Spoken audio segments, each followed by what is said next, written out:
Hi, it's Fred, co-host of the Twilight Zone. I'm here with our house engineer, Robbie the Robot, who is breaking out a celebratory bottle of red to ring in the holidays. Say hi, Robbie. Do you have a wine key on you anywhere? No. Anyway, we've got a special episode for you today, an interview we did with the author Steven Jay Rubin about his new book, The Twilight Zone Encyclopedia. It's a really fun book. It's a really fun interview. We talk a lot. We talk about the MGM lot, Steven's remake of an unexpected Twilight Zone episode. So I guess I should just break this bottle open with my robo hands then? Robbie, can it wait like 5 seconds? Okay. Anyway, as a special treat for the holidays, we're giving away a copy of Steven's book. All you have to do is email us at twilightpwn@gmail.com. That's twilightpwn@gmail.com. And we'll toss your name into a hat and pick a winner. Once again, email us at twilightpwn@gmail.com. And if you write us a funny Twilight Zone themed holiday greeting, we may or may not give a couple bonus points for that. Anyway, without further ado, let's get... Really couldn't wait, could it, Robbie? No. Well, happy holidays.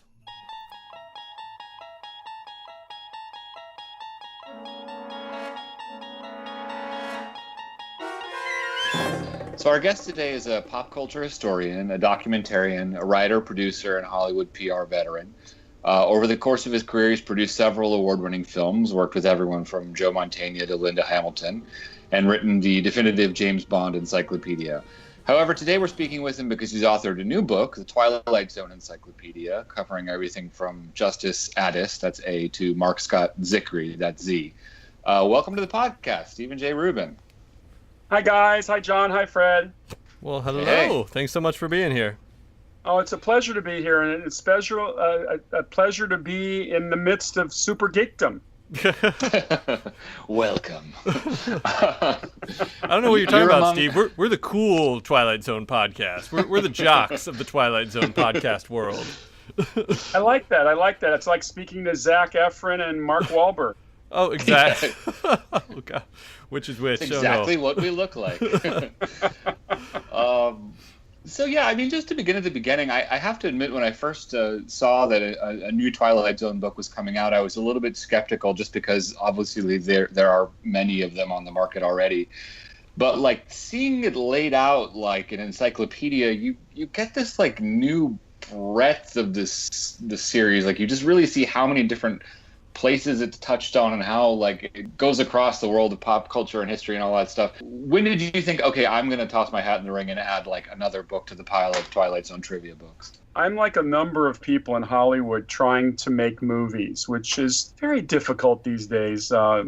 Nobody wants to invest in anything unless they know you really well. And I went to school to be creative, not to be a guy looking for money. You know, I didn't study finance, so I go through long periods, and when I say long, I mean long periods where nothing's happening. And, you work very diligently to develop movie ideas, and then after a year goes by, you have literally nothing to show for it. So I kind of got away from book writing for a while, and then I realized that if I don't do something substantive soon, I'm going to be a basket case. So what happened was I was involved in two somewhat abortive Rod Serling biopics. I actually developed one myself at Showtime. I was over at Showtime for 10 years. That's where I made my producing debut on the baseball comedy Bleacher Bums. Right. And we developed a Twilight Zone feature, actually a Rod Serling feature with Ron McGid and Paul Clemens, two very fine writers. But unfortunately, as is the case in Hollywood, it went into turnaround. And I, at that time, I had gotten a little bit of a directing bug in myself. I kind of wanted to direct something, thinking that someday I might be able to do something like that. So I actually decided to remake a Twilight Zone episode. And I actually, a good friend of mine was a National Guard captain, and he had befriended the local Marine Corps liaison officer in the Public Information Office in L.A., and they wanted to cooperate with us. So we decided to remake The Seventh is Made Up of Phantoms. Huh. Oh, wow. And I threw my own money into the ring. It was, not a lot of money, but it was significant money. And we actually shot at Camp Pendleton with big armored vehicles and Humvees and Jeeps. And then we went over in the mountainous regions of what is it called? It's called the Tejon Pass, and we filmed the opening cavalry segments, and it turned out to be a great experience. I kind of learned that I pretty much was totally unqualified to be a director, at least initially. I guess the biggest piece of casting is that we had Michael Cole from the Mod Squad played one of the soldiers. Actually, Then the next thing was I was involved in another biopic, and that also fell apart. But there was all this research I had collected from various sources, and I decided that I know the number of books that have been on the Zone. I mean, I'm certainly a big fan of Zakri's book. I bought it back in '82 when it first came out, and I consider that a very, very important book. But Mark is kind of a critic. He doesn't hesitate to criticize the episodes. I'm not a critic. I'm more of a formal historian. I wanted to write something because the Bond films kind of spoiled me. You do a book on the James Bond movies, at least when I was doing it, before anybody else was doing them, on the behind the scenes history, you get a big viewership. So the Zone, I had all this research. I needed to write something. I wanted a big subject. I knew what had already been done. And it seemed to me that what was needed was a book that was very accessible. Even Zakri's book, which I consider a really fun book, doesn't list the episodes in an accessible order. They're kind of all over the place a little bit. And I thought alphabetically might be fun. And then I actually have one little reference in under episodes. I list all the episodes in order, so you can always know that that's there. And that led me to believe that there was more things I could cover. And then, of course, I developed a very close relationship with Carol Serling. And Carol opened up the family files and actually gave me all the contracts as well, so I could show what people made in those days, which I thought was kind of fun. And then I guess the big focus of my book is really, as much as I am purveying a lot of the information about Rod Serling and then behind the scenes, I really wanted to focus a lot on the people involved, particularly the actors, because that we can talk till the cows come home about Rod and the power of the show and the creativity and the genius, but without that kind of palette of actors that was available between 59 and 64, many of them under contract to MGM, I don't think you have the Zone. I mean, you have the stories, but I think that you have to say that the people involved in front of the camera were very important. Yeah, I noticed that sprinkled throughout the book, there are these kind of like mini interviews with people involved in the show.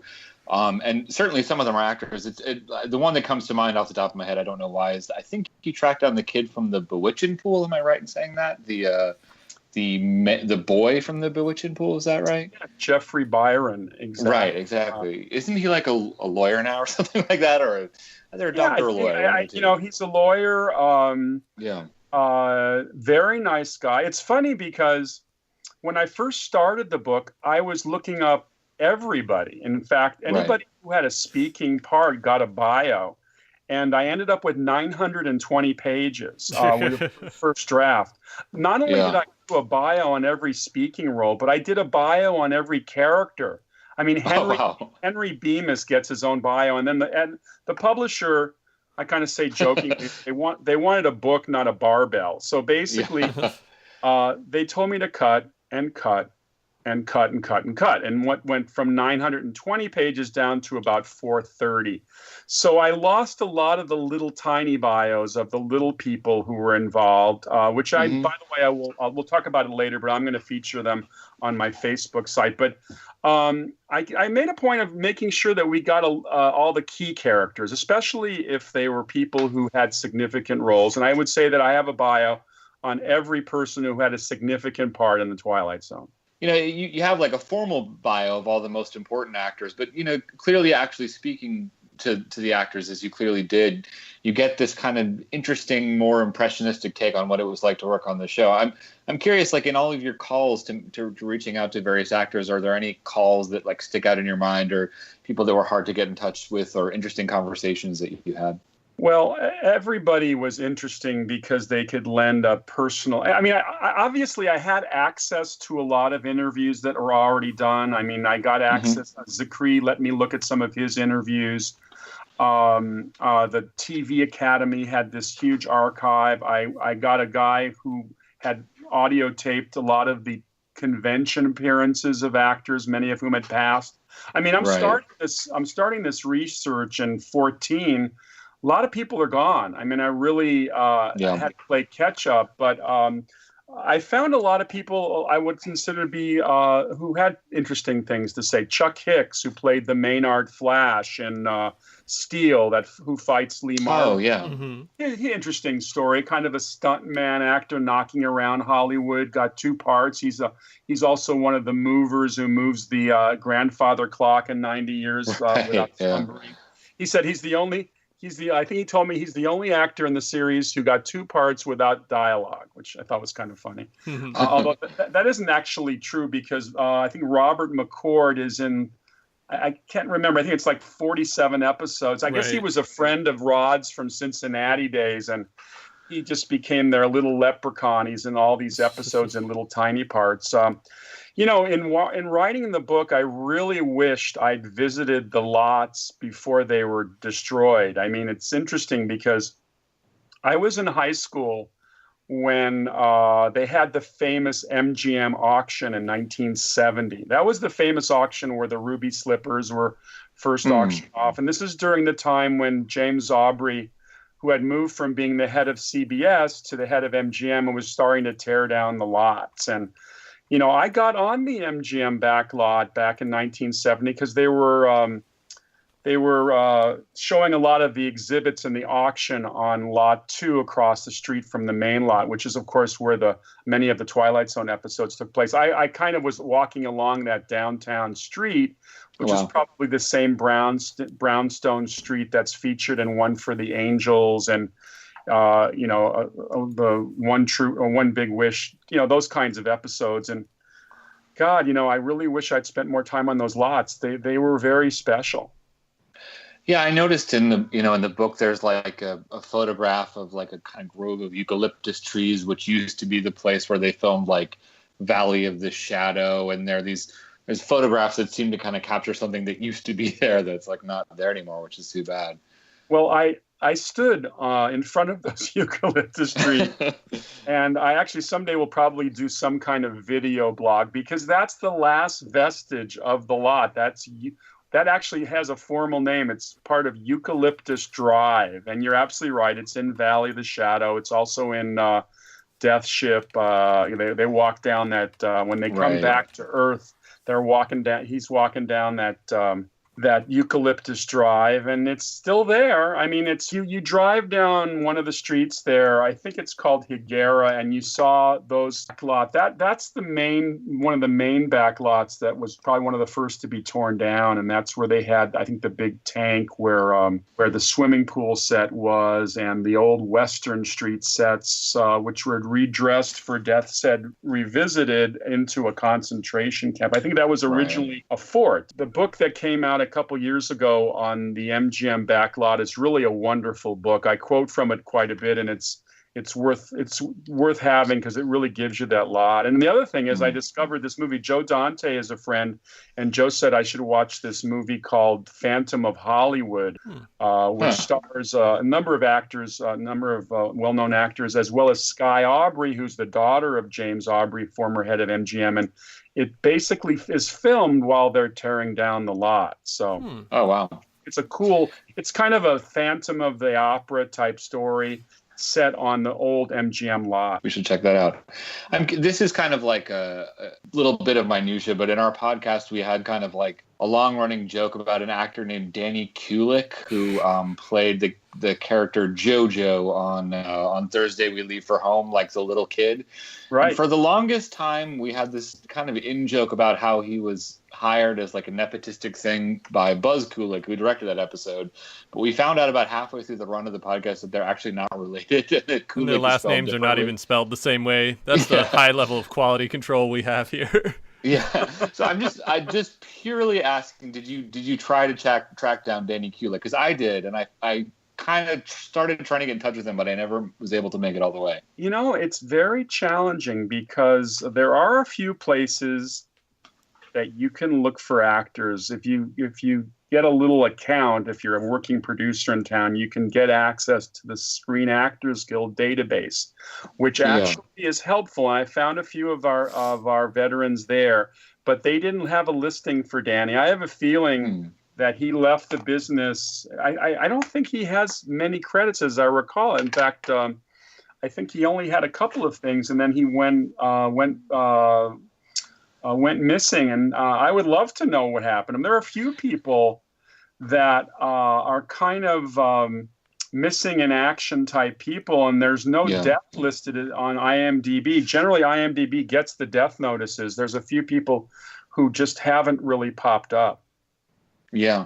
Well, I think I found him. I think he's a heart surgeon, like in Van Nuys or something like that. Really? And I left a message. This is real inside baseball here, but I left a message with a nurse at the hospital where I believe he works, and he returned my call and left a message on my phone saying, clearly indicating like, oh, you wanted to talk about like, my early career, but he didn't specifically say like, I'm JoJo. So I wasn't totally sure it was him. And then every attempt after that failed. So I think he's, I can send you some realized, links, but, what he was stumbling into, and he knew well enough not to return the calls. Yes, exactly. Well, here's an example of why we love this business. We make an effort to reach out to people who had little tiny parts that that were part of what we consider one of the greatest shows, if not the greatest show of all time. And it's worthwhile.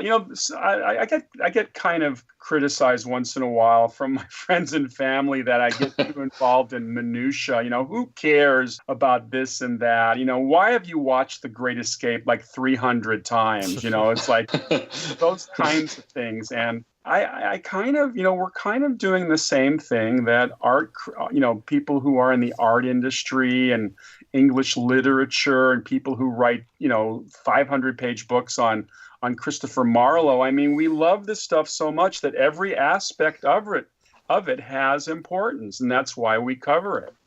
Yeah, I'm gonna just take that little bit of dialogue and play that for my wife when she asks me what exactly it is I'm up to in my room late at night. But we get criticized a lot, but it's funny. The pop cultural index on the Twilight Zone, I think, is really off the charts. People not only love the show, but it goes beyond that. It's part of their soul in certain ways. I mean, people just love what Rod Serling and the team did. And in writing this book, I really didn't realize the power of the Zone. I think that even my wife, who is pretty level-headed and grounded, doesn't get involved in this stuff, was encouraging me to write the book because she knew from just listening to LA Talk Radio that there are people mentioning the Zone all the time. And I don't think it's a coincidence that Donald Trump gets elected in 2016 because,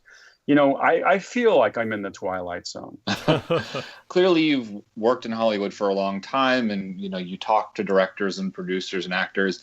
How do people think of the Twilight Zone? I know, famously J.J. Abrams is a huge fan of it, but, are there other actors or directors or producers who are fans of the show, and how do they talk about it, and what episodes do they like? Well, I haven't made a study of it, frankly. I got close to JJ because I bumped into him at a party last year, and I simply asked him if he would give me a quote for the book. And I kind of knew he was a fan, but I didn't realize he was literally a super fan. I mean, he did an episode of Felicity, which was actually a Twilight Zone episode. I mean, he's like at the top of the charts. I actually, in all due honesty, I haven't gone around and asked other people about it, but the impression I get in terms of I think amongst baby boomers particularly, I think the Zone is heavily respected. And I don't say it lightly when I say that I think every filmmaker today who's working in genre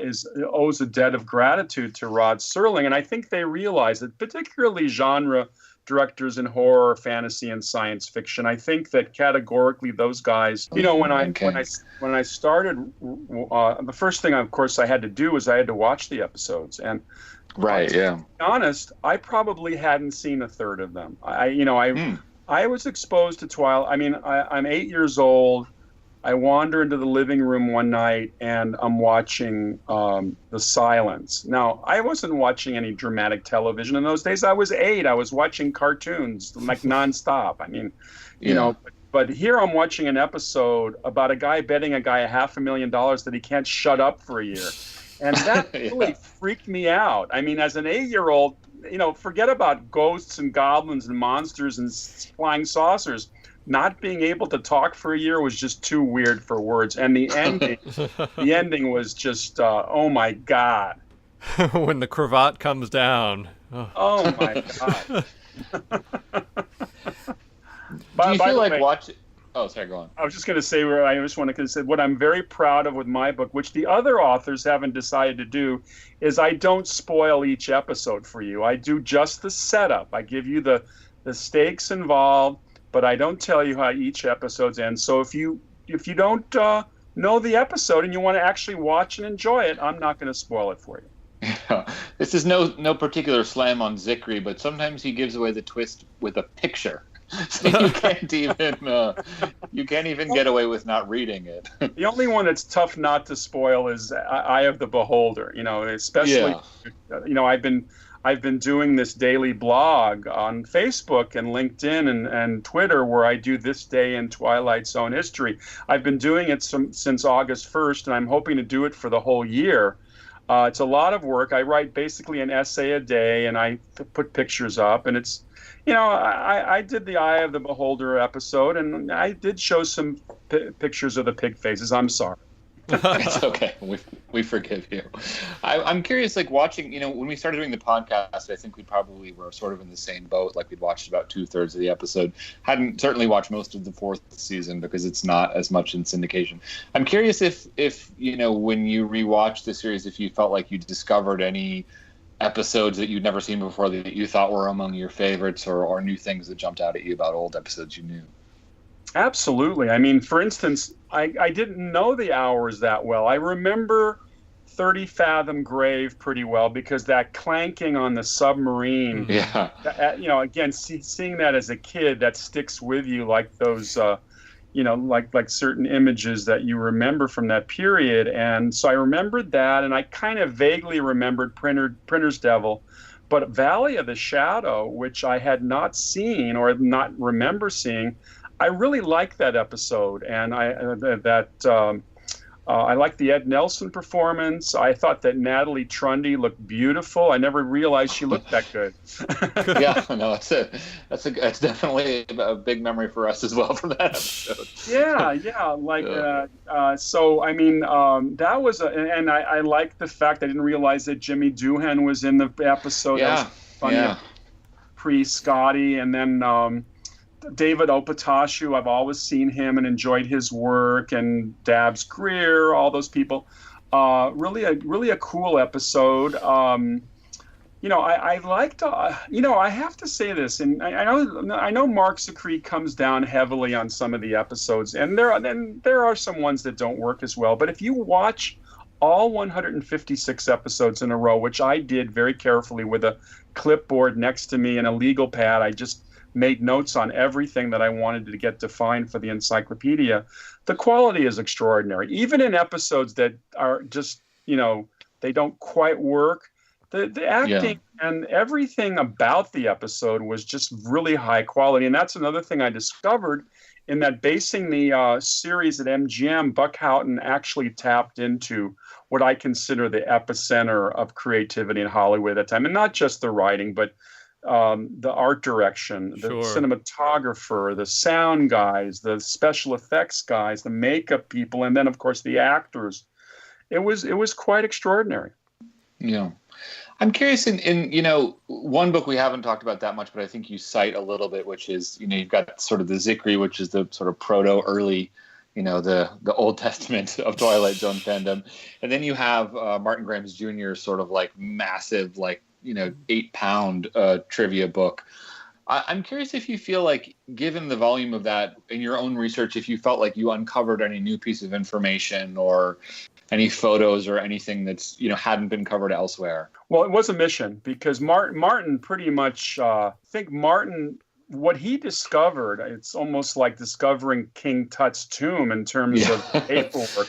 He kind of describes the fact that he either was willed it or found it, but he found this treasure trove of paper. It's almost like Rod Serling was somebody, it wasn't Carol, was about to throw out a lot of stuff, and he rescued it. And the only thing I wish Martin had done was had a better editor, because I think that he has so much stuff that it's almost overwhelming. And I really, I obviously treasure the materials he found, but did I really need to know the names of every episode or every story that was submitted that wasn't made into an episode? I think it began to be a little bit overkill. And he has very few photographs. I pride myself on the illustrations in my book because I really wanted to get as many into the book as possible to showcase all these people who don't get a lot of attention. And then, going to the Navy and finding a picture of the destroyer Edson, an actual picture of the destroyer from 30 Fathom Grave, finding an example of an M2 Stuart tank from 7th is made up of Phantoms. My friend Steve Bonds actually owns Mr. Beavis's Rickenbacker. So that photo of the Rickenbacker. Oh, the car? Wow. The actual Rickenbacker that's featured in Mr. Beavis. That's crazy. Did he buy it specifically because it was in the Twilight Zone episode, or was it just like a? Yeah, he rents old cars to the movies and on TV. Okay, got it. So he just happened to have that one, and we realized it was the actual one. And then, the thing is, I had to find as much new information as possible, and most of it came from a lot of the new interviews I did, and then just looking and finding things in these various archives that hadn't really been, brought forth in the other books. And then I was thinking, the convention interviews, which a lot of people had never seen with people. I mean, Suzanne Lloyd talking a lot about her experiences working on Perchance to Dream was interesting. And I found in a I think it was on eBay or one of the sites. I'm thinking that sells things. I found a bunch of back issues of Twilight Zone magazine, which is mostly a literary magazine, but they occasionally would feature Twilight Zone people, and I found some really good interviews on that as well. There's a wonderful interview with the writer who was writing, kind of behind the scenes with Charles Beaumont before he became caught up in that horrible disease. Yeah, there are occasional tidbits from that. I remember there's like an interview, I think, with Matheson, which sort of confirms the link between Little Girl Lost and Poltergeist. Right. Where like Matheson very explicitly says like, yeah, Steven Spielberg asked me to like write an adaptation of Little Girl Lost, but I said no. And then he kind of did it anyway. So that I also noticed that you have a couple photos from a guy who listens to our podcast named Craig Beam, some of his merchandise photos, I believe, like the Mystic Seer, for example. Right. And Craig, he was very helpful. I tell you, I reached out to a lot of people. Stuart Stanyard, who has that wonderful collection. Oh my God, talk about finding just pure gold. I mean, to find the original negatives and proof sheets was just so cool. I wish I could have used more of that, but I managed to work out a deal with Stuart where he let me have a number of shots I could use, and that was great. Yeah, no, the pictures in this book are particularly cool. I have to say, just because so many of them are of like iconic characters or iconic episodes, but they're like an image that I haven't seen. And obviously, like, I'm someone who's looked at a lot of images of the Twilight Zone. So I think, like, I definitely, when you think encyclopedia, you don't think like it's going to be jam packed with new pictures, but it really is. It's a very cool part of the book. Thank you. And by the way, to get all that together took forever because you just can't. You have to scan them very carefully.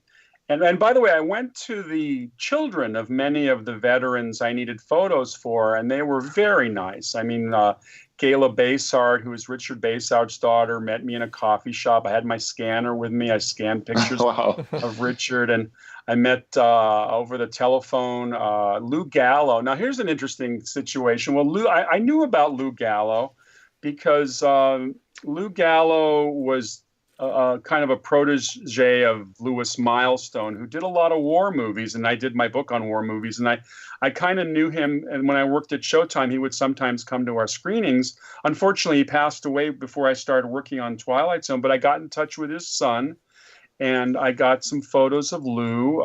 Whenever I came to a roadblock and I realized the person wasn't around anymore, I still looked for stuff from the family. The one person I would love to get in touch with the family from, but I haven't been able to yet, is George Clemens, the cinematographer. Oh, right, yeah. I mean, here's a guy. Yeah. Stanyard has a photo, and I borrowed it of him. So we have him in the book. But my God, I would love to know more about this guy who shot 117 episodes. And I mean, my God, his work is so gorgeous in Blu-ray. Yeah. That's another thing about watching the episodes on Blu-ray. You see things that even the art directors didn't want you to see. And these guys, I mean, the art direction and production designer departments, I mean, these guys were all Oscar winners, and sound. I mean, you can't underestimate the value of things. It's kind of sad that Aubrey cut their budget in second season and we got those 6, videos. Yeah. And as good as those episodes are, they're just, they just don't look good anymore, which is sad. Yeah, I feel like Night of the Meek would be remembered as one of the greats of the Twilight Zone, if not for the video. John, I feel like I'm asking all the questions here. So if you got any hard balls, I've been Can I throw a question at you guys? Sure. Sure. Tell me some of your favorite episodes. I'm curious. Oh, well, John. I just showed my hand. I'm a huge Night of the Meek fan, but I feel like it got, I don't think it gets its due because it has that video which created limitations in both. Visually, it's not that appealing to look at, and because it was shot, basically like live TV in the old days, it's very limited in what they could do production-wise. So, very true. I still think that's a great episode. So I just kind of long for what it would have been if it had been given the normal treatment. What about you, Fred?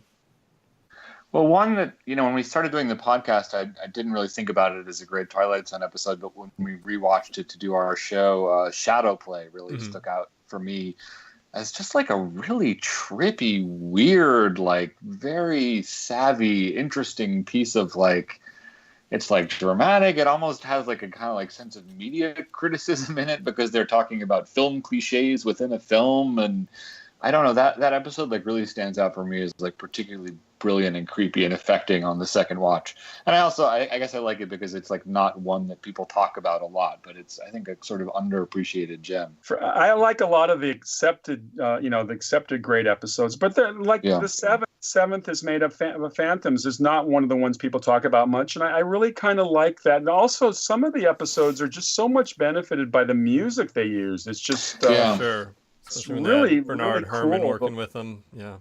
Right, exactly. And so I'm curious.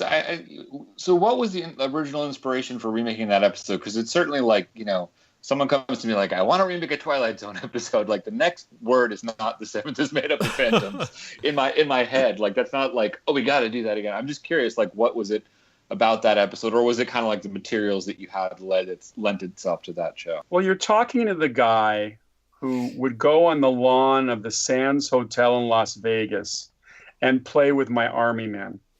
Right. Okay. I was like, that was a lot of my early youth was spent with my little toy soldiers. So when it came time to do an episode where we actually had access to the full range of weaponry of the U.S. Marine Corps, it wasn't really a stretch for me. Yeah, no, I hear you. And I guess is So- that one about when did you make this short or this remake?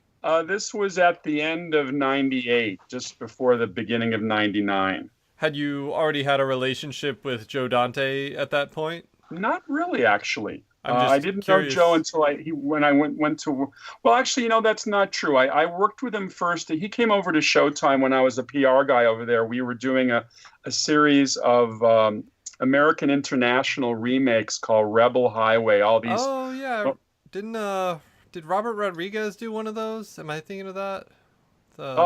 Yes. There was like a Teenage Caveman one, wasn't there? And well, it wasn't Teenage Caveman. They weren't science fiction. They were all kind of motorcycle jacket and teen things. I think you're absolutely right. I think Rodriguez came over and did one.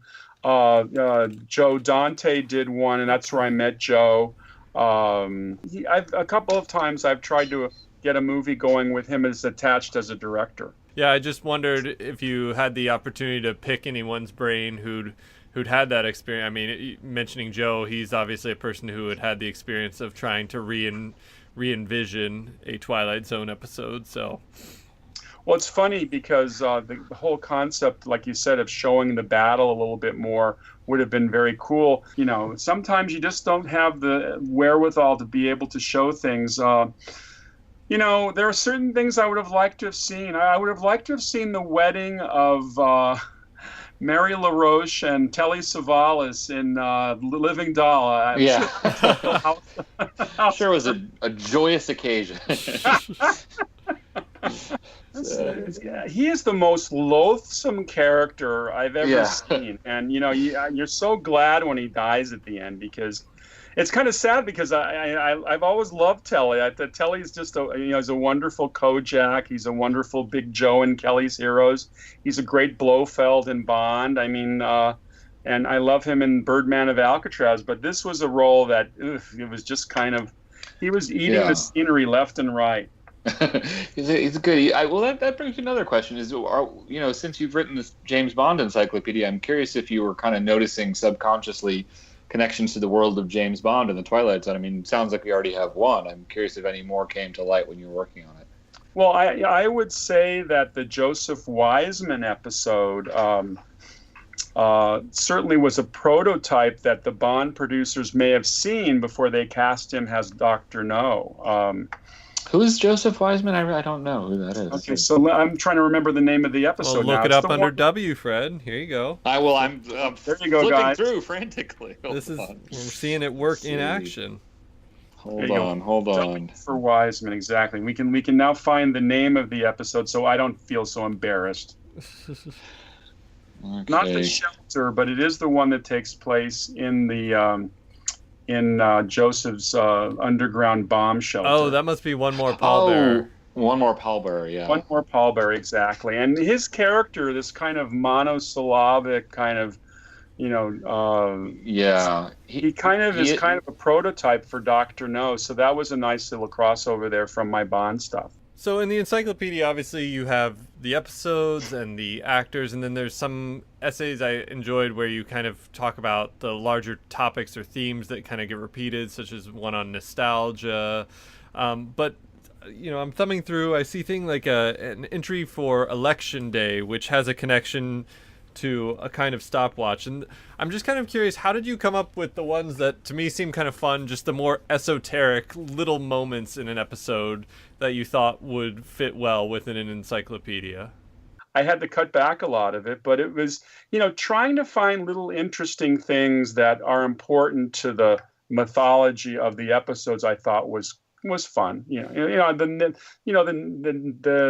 type of airliner or the airline that's flying Global 33, in Odyssey of Flight 33, just knowing a little bit more about these planes and little interesting things like the book that they're getting all of the in Valley of the Shadow, that sacred book that has all the information on future inventions and stuff, I thought was kind of cool to reference that. I had also used a lot of dialogue for key dialogue moments, iconic dialogue moments, and a lot of that did not make the cut either. One of the great things in your book is you track down the last interview with Rod Serling by a journalist named Linda Brevell, which was a real joy to read. It's worth the price of admission. But absolutely. I mean, obviously, I didn't have Rod alive, unfortunately. Been gone for many years, but in kind of a strange way, he comes to life in that interview. He's right there in the book with us. And he has a quote here. I mean, there's a thing throughout this. Actually, if I recall, this interview was conducted just a month or two before he passed, and there's kind of some interesting strains of his reckoning with his past and his mortality a bit. And there's a quote here that I read and I found a little troubling, but it's interesting, and I wondered how you would respond as someone who's just done a deep dive and has apparently throughout your career been very invested in his work. He says,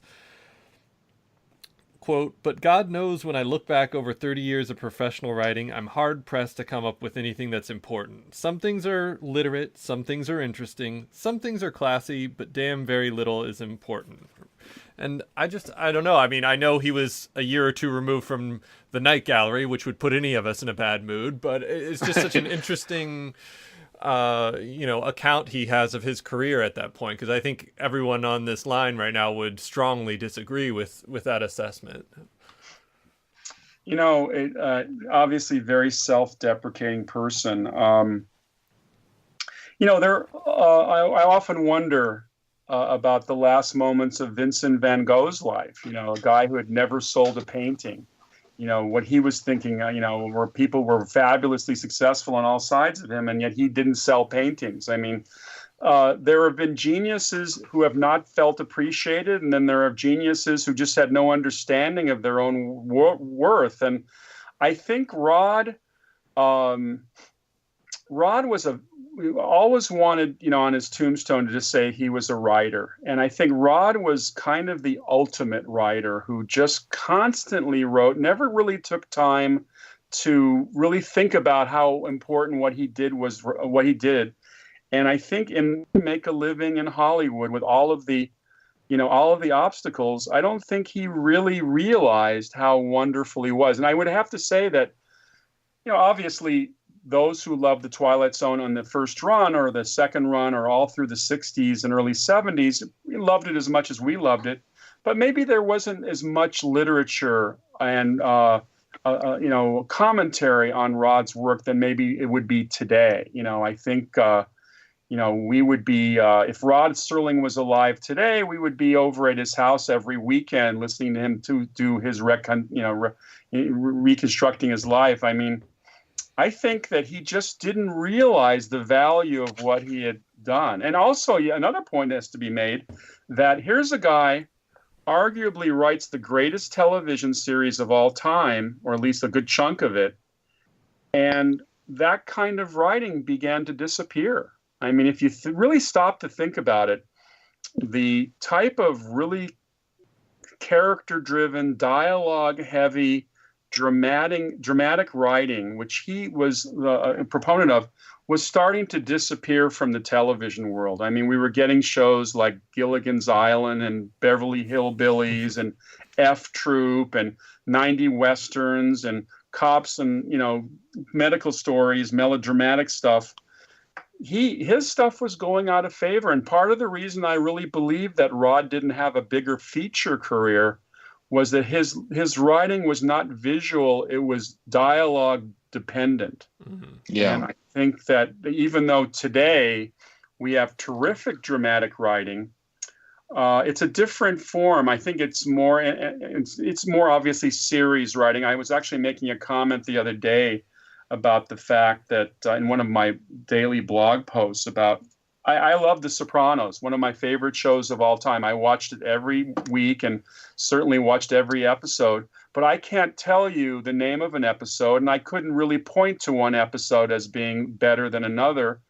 Rod, with The Twilight Zone, I could stand here right now and name 34 episodes that are 5-star episodes. I mean, And Yeah. I tell you why I love those episodes. And I think that, it is kind of a type of writing that, since it was kind of going out of style, maybe he felt a little bit like anachronistic and maybe, not being part of the mainstream anymore. And that may have colored the fact that he didn't realize how valuable his stuff was. And funny connection there. There is a weird reference to the Twilight Zone in The Sopranos. I think in one of the very last episodes, Tony is watching The Bard of all episodes. at the very end of the Sopranos. For some reason, him and his homies are watching The Bard. I think we're gonna have to wrap it up there, Steven. But I would be ashamed if I did not ask the author of the Twilight Zone Encyclopedia what his favorite episode was. Don't know hemming and hawing. Just what's your favorite episode of the Twilight Zone, and we'll leave it there. Okay, I'm gonna change because I've been saying all along that it's time enough at last, and I certainly love Henry Bemis and Burgess Meredith, but I'm gonna say that a Stop at Willoughby has certain resonance to me about what we're all searching for. Not that we're all headed for jumping off trains. It's a dark ending to the. Are you okay, Steven? We can get you help. Yeah. I look at the lighter side of A Stop at Willoughby, that maybe someday, in another dimension, we'll be able to go back to a near perfect place where they have band music coming out of the gazebo and kids with fishing poles and girls with hoop dresses and parasols. And, that everybody has a place they'd like to go to as their place to be. And maybe that's something I'd like to see someday, a quiet time. I don't know if that would be particularly specifically where I'd want to be. I think I'd like to. Yeah. I think mine probably takes place in Las Vegas. So you're a nice place to visit then. Which weirdly is Donald Trump's favorite episode of the Twilight Zone. You can look that one up. Well, thank you so much, Steven. It's been a real pleasure to talk to you. And I just want a personal note to all of our listeners. Definitely go and check out the book. It's called The Twilight Zone Encyclopedia. Very straightforward title by Steven Jay Rubin. Available in bookstores now. So go get it. And thank you, Amazon and Amazon too. And Facebook. Check out my blog. Okay, cool. Is it just, do people just search for Steven Jay Rubin and they'll find you? Or there actually is a dedicated The Twilight Zone Encyclopedia page now where you can follow my blog every day. Great. Excellent. So check it out, and we'll be the first to join. Well, not the first, but the first among our listenership. And now digging. I'm hemming and hawing. Okay, take care. Take care, guys. Thank you so much, Thanks, Steven. It was awesome. Okay, bye. Bye now.